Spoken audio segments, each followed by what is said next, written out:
Joining me today on Startup Report, we have a bit of a dream team. We have Gannon, Saya Heathco, and Shane Needham, co-conspirators.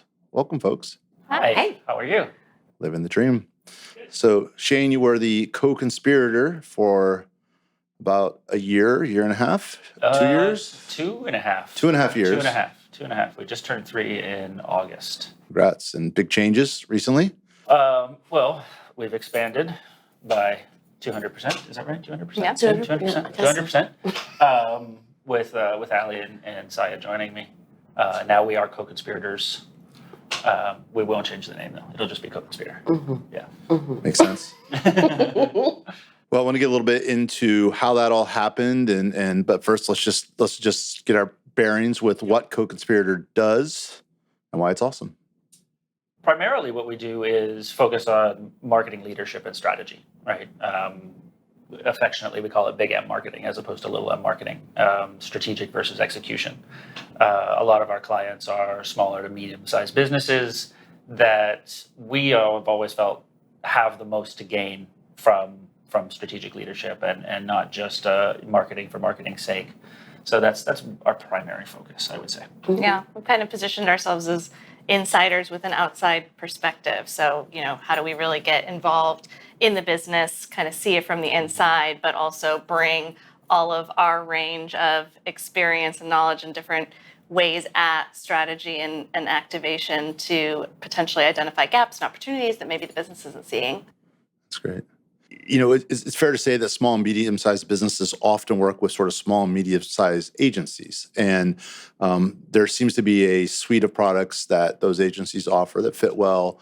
Is it fair to say that you think there's an extra layer of value you can bring with some of the more bigger executive strategies that some of the bigger firms have are sort of have access to? Ali, is that fair? Yeah, I would say from a working with larger partner perspective, that whole insider, outsider perspective thing is where we really lean in. We have a breadth of experience working on agency, client, and vendor side between all of us. So we've got this unique ability to speak a lot of languages when it comes to marketing and advertising, but specifically business as well. So we do have that ability to kind of get in there deep with a larger organization and understand what they're talking about. Well, just before Co-Conspirator started, being engaged deeply with the entrepreneurship ecosystem here and the startup ecosystem, it was always, we always very much enjoy just hearing what people are building, right? Like that's just sometimes I feel like we're getting more out of that than they're maybe getting out of us at times. But with that, there was a lot of like, hey, how do we work with an agency like you? So Saya and I came from 22 Squared, both spending about a decade there ourselves. And unfortunately, an agency of that size isn't really accessible to a small to medium-sized business. So this was kind of the answer to that question. Like, this is how you work with somebody like that, right? Is starting a firm that can put that talent and experience to, really apply that to a smaller and medium size, make it more accessible. I think a lot of times too, when you're trying to solve a problem with a different solution, you want to have experience different than what you're used to. And we find that a lot of times pulling from a completely different industry, a completely different size business, the same solutions. There's a lot of tools and learning that we can bring to those small clients that we've dealt with on a much grander scale, and maybe even more so because there's less handcuffs, there's less rules, there's less red tape to get through. So sometimes the things we're able to do now, we weren't able to do in the agency, the large agency environment. And I think we also just really enjoy connecting with owners and founders and leaders, right? Not only is it just fun to listen to what they're building, but really developing a relationship. And I know it kind of can be a little cliche to say that, but some of our clients, are our friends. Have become our friends, have become part of our family. So it's really kind of owning the success, at a deeper level than we probably would have, in previous experiences. Interesting. And you're coming in at the consulting layer, we'll say, right, more than the production layer. And so, Sai, you mentioned even being an objective observer of how things are working. And, small businesses are usually founder driven, and founders, the nice way to say it may be specific. The less nice way to say it is just kind of weird, right? And they're masters of their own universe, Yes, right? And yes. so, to bring in best practices that are tried and true at sort of the levels above them to them kind of does take a pretty, frank and comfortable relationship. So do you feel that's an important part of your service? Absolutely. I mean, really building that trust and that transparency and being able to say, most of our clients will say, please tell me when I'm wrong, and I think it takes that kind of entrepreneur mentality to be able to understand that that's how you get to the next level. And kind of one of our sweet spots really with clients, especially some of the ones that we've been bringing on since we've been in this partnership, is companies who've been able to do really well without a lot of marketing, and then they realize they've gotten to a certain point and they've kind of been winging it and it's been working. But what might they be able to do if they did have some of that discipline and some of that experience in the mix? And so we love working with clients like that, and we commend them for the work they've been able to do without marketing, because there's a lot you can get really far, but at a certain point, how can we amplify that, just take it to the next level? Yeah. And I think it's also a little bit commonplace for when a brand brings in an agency or brings in marketing at a more deliberate discipline. There's this tendency for marketing firms to say, okay, we're going to go right all the way back to the beginning, right? We want to look at your logo and your colors, and I think we approach it differently because we understand that the ingredients are usually already there, and it's really just about trained preparation and technique at that point. Got it. Yeah. So all that being said, I think it'd be useful. Can you give us sort of a couple tangible, here's what we got hired to do, here's what we did, examples that are your Sure. favorites over the last year? Which one? Where do you want to start? I would start with BoatSetter. Yeah, that's a great one. Yeah. So BoatSetter is a kind of peer-to-peer boat rental marketplace that are based out of Fort Lauderdale, and we were brought in to kind of help.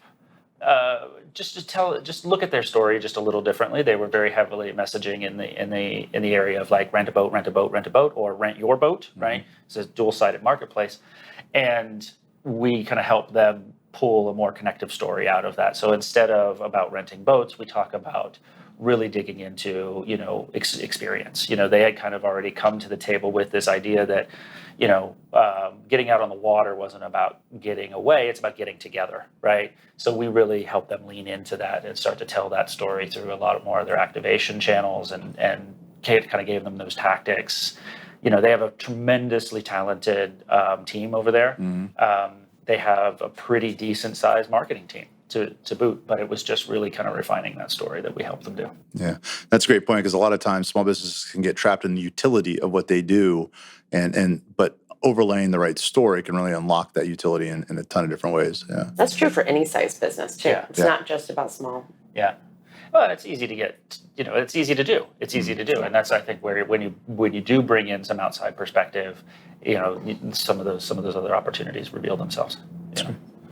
So let's talk a little bit about the coming together. You went a couple of years. I know you've been all connected for a while. So how did the coming together happen? I think it kind of started about this time last year. Obviously, we're all connected personally and socially, and have been for many years. And I just kind of heard both Si and Allie, might be looking for something new, something different, so looking for change. So it was, right before the holidays, and I said, we'll see if this persists, or if it's just today, That day. and come to January of this year, it seemed to be persistent. So I was just like, hey, should we talk? And I kind of just thought like, hey, we were building enough client work to where I couldn't do it by myself anymore. I just kind of had originally thought about it like, could this be a soft place for them to land? And immediately it went from, instead of just kind of joining like a roster of freelancers, it was like, how do we partner? And it got there very naturally and very quickly. And then we just spent a lot of time of talking about what that would look like and how we would, deal with certain situations. And what if I pissed you off, and how do we deal with that? Or said something stupid in a meeting, and we spent a lot of hours talking about that. And it felt really natural. The crossover and the intersection of our skill set, but also the differences just really seemed to work well. And now here we are, 7, 8 months into this. Been that long, yeah. And I mean, it's just working. It's just working very, very well. The handoff is good. Yeah. The shorthand and communication is good. And we've in that time, in that 8 months, we've pulled on 4 new clients. Yeah. So Well, it always speaks to me highly of a group. It's a nuanced thing, but the fact that you've worked together in the past and went through all of that for a long time and came back together, there's a nice purity in that. The fact that even some of the companies that you've worked for collectively in the past are now clients, there's a purity in that. And I think that really, those to me are real signals of a good, authentic organization. Yeah. I feel like, they say partnership is a marriage, right? And hopefully it's a really good marriage. And I think that we had all been courting one another for a long time. Our families knew each other. They were all introduced. Everyone got along really well. And for me, Shane and I've known Shane the longest, but we worked together at another agency here in the market. And long time ago, we were sitting around a bonfire as coworkers do in the trenches and advertising world and saying, like, what are we going to do in 20 years? Like in 15 years? Are we going to be working here? Are we going to be working somewhere else? And Shane was kind of the first person in our group to take that leap, to start his own, to strike out on his own. And then all of us saw him doing it and doing a really great job and living the life that we all wanted to live. And so for me, like, this was just me waiting in the wings for the opportunity to happen. And then when Saya was interested too, it's like it just lit that spark again. And I was like, oh, I'm in, 100% in. And I'm grateful every day, that we get to work together. I feel like I was probably the most, not hesitant, because there was definitely like a lot of opportunity and potential that I saw in this. I just wasn't sure if going out on my own was going to, I'd always thought about it. I definitely have that kind of a personality. I get bored easily.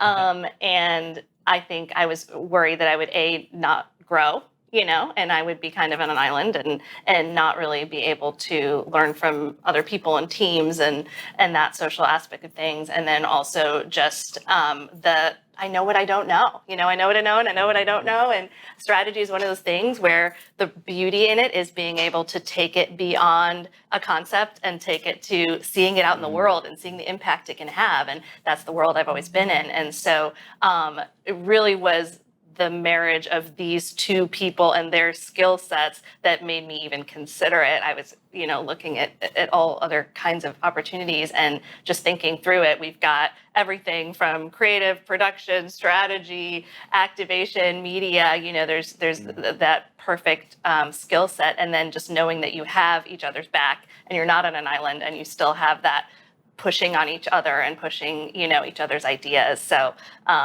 for me, it was kind of not really something I thought I would do at this stage in my career until the stars kind of aligned. Yeah. I'm constantly learning from Same, these two. same. Like every single Absolutely. day. Yeah. It's Yeah. really cool. Well, and I think one of the most exciting things about it for me has been just seeing the real power of collaboration. Like growing up in agencies, and it's a word that's ubiquitous, sometimes a little cliche, but really looking and seeing what that looks like when not only do you have clients that you're really interested in, because we do a good job so far of curating our client roster as opposed to just acquiring new clients, but really seeing the power of collaboration and seeing what unshackled talent looks like, and being able to bring that, but also having that kind of owning the risk of it all too. That's kind of exciting for me. Mm-hmm. Yeah, and it goes beyond us three. So we kind of joke like the co-conspirator. What does that really mean? Yes, It's the three of us and how we work together, and then how we bring clients into that. But we've got an amazing partner network, and that's kind of part of our model. And I think what makes us unique, and also what we're so passionate about, is how can we bring up other incredible freelance talent and other creative people and specialists and who may not have the opportunity to be connected to the clients that we are in this way, and really bring that talent forward and push us and complement what we do. So I think that's another part of the model that was really attractive, that Shane really started the company with that in mind. Yeah. because we saw it through the agency world. We saw, it's an incredible industry. I mean, I can't speak highly enough, but it can wear on you. It can be very tiring, and certainly years and years and years in that space. Sometimes you got to take a break, but seeing so many people starting to take that break, especially people of our similar career path and age, and it was just, to me, like, they still want to do the work that they are trained to do and love to do. They just want to do it in a different way. So could we be that hub, for bringing talent together and bringing good clients to, bringing that talent to clients and bringing clients to that talent. Yeah, facilitate their success too. Yeah. A lot it's of those not just- people were around that bonfire. 50 years couple ago. of them. Sounds like a fun party. Yeah. I don't remember much of that far back. But I think the other thing is it gave us the opportunity to just, do it our way, right? I mean, everybody who worked in any sort of corporate, like, oh, I could do this better. I don't know that we're doing it better. We are doing it differently, and we're enjoying it. So I think that speaks highly. That's wonderful. So let's look forward then to the next year. You mentioned signing 4 new clients. How much capacity do you have? What are your growth plans if you start to press against the top of that capacity? And then what will success look like in 2022? Well, I think you're one business day ahead of us because we have our 2022 look ahead on Monday. I think for us, it's really about solidifying the model and the processes, right? I mean, this is, I think we should all answer this. This is great fodder as we go into Monday's session. But The meeting starts now. Yeah, the meeting starts now. But I think solidifying those processes and then just being very deliberate about our business development pipeline. We have been incredibly fortunate to be almost 100% referral. We've all got a good network that has brought us some opportunities, and they continue to come in, which is great. But we don't want to rely on that. We want to be a little bit more deliberate about that business development process. We want to look at, who are those people we really want to work with? How do we round out our experience set? What things do we want to work on that we've never worked on before? That sort of thing. That's kind of where my head's at. Yeah, I mean, the thing that's great about strategy that's different from other specialties within kind of the advertising and marketing world is there's ebbs and flows. So even with clients that, we've been with since the beginning and that we hope to be with for a long time, there are those moments where we're really, really trying to tackle something, and we're kind of all hands on deck and we are heads down, but that doesn't last forever. We're able to kind of empower the marketing team to take on some of that and then play more of a consultant role. And so as that happens, we're getting better at, being able to predict that a little bit, plan for it, project for it. So we haven't really hit a point, even though we always say we're about to get there, like almost like every Friday, we're like, okay, guys, next week, buckle up. Are we have we taken on too much? But inevitably there's some fallback, there's some flexibility. And again, it's that partner network. We've got some safety nets and some people we really trust that can do the work as well as we can with little oversight. So, I don't think there's a ceiling in sight for me. I think it's if there's a good match and if we can be of service to somebody and we believe in what they're doing, whether it's to say, hey, we love what you're about and we think the opportunity is in 6 months from now when you're at this point, give us a call. And, we've been lucky that they usually do. But yeah, I mean, I think we are definitely in growth mode and kind of figuring out where that sweet spot is for us to add the most value and just going to ride it as long as we can. Yeah, I would also just, yes, yeah. And on top of that, making sure, we do a good job of building into our bandwidth the work that we need to do on our own business. We definitely don't want to fall into the mindset of like the mechanic always has the junky car, so we want to make sure that we're applying the same principles and the same learnings and the stuff that we ask our clients to do, that we're doing the same thing within ourselves, not just annually, but on a regular basis. So building those, we've done a really good job of sticking to those milestones, of sticking to our guns on, no, this meeting is about us, not about everybody else right now, and filling our cups so that we can, dole that out to other clients. Yeah, and I think another thing that I'm kind of looking forward for next year is finding ways to continue to add value. You know, sometimes we do come across opportunities that we're not right for, but we aren't going to just say no. We usually will say, hey, let us refer you to someone else, or let us help you make that search for either a full-time hire or another agency. You know, that would work for you.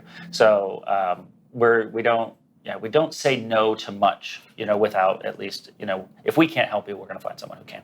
Yeah, we're still kind of finding new business lines within what we do. You know, all the time we'll have a call with somebody and think that it's one thing, and then we're getting into, you know, internal marketing and employee marketing. We've had some, you know, development opportunities. We've had some opportunities to manage certain aspects of activation. We're, as Shane mentioned, you know, making being almost a consultant to match needs with services. So I think we're still in the early stages of figuring out, you know, how much of that we own and go out looking for. But so far we've been fortunate to just get to try it out and see where it makes sense for us to be involved. Yeah. It's awesome. Makes a lot of sense. As the talent market gets tougher and tougher, you know, smart people are getting to become more and more in demand, and being able to come in a variable and flexible way and add that brain power. I think you'll find endless ways to plug that in. I've enjoyed the conversation. It's really great to see all under the same badge or roof or whatever, and look forward to watching you and supporting you as you continue to grow. Thank you, Thank Joe. you so Thank much. you so Thank you. much.